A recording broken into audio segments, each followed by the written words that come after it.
Ako po si Rafaela Calapano, nakatira sa 57 Luzon Street, Phase 4.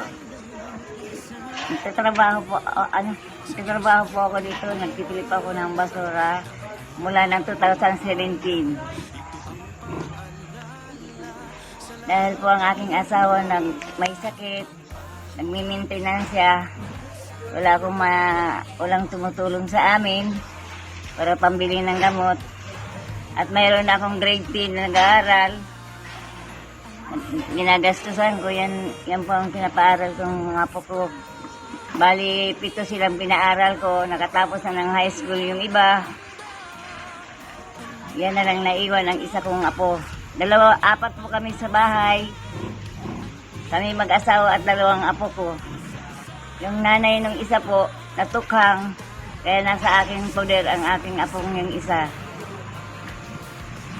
Sa ngayon po, naghahanap buhay po ako dito dahil sa pagkain at sa gamot ng asawa ko at sa po, kailangan ng apo ko sa pag-aaral ng mga gamit.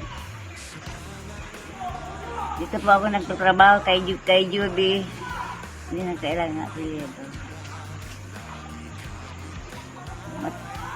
Matagal na po ako dito nagtatrabaho. Noong 2017 pa. Ay, matanda na ako. Hindi ko na kayang maghahanap buhay. Kailangan ko po ng konting tulong sa inyo para mayroon naman akong paghanap buhayan. Para makatulong ako sa aking asawang may sakit, na nagmi-maintenance, at sa nag-aaral ko pa ngayong grade 10.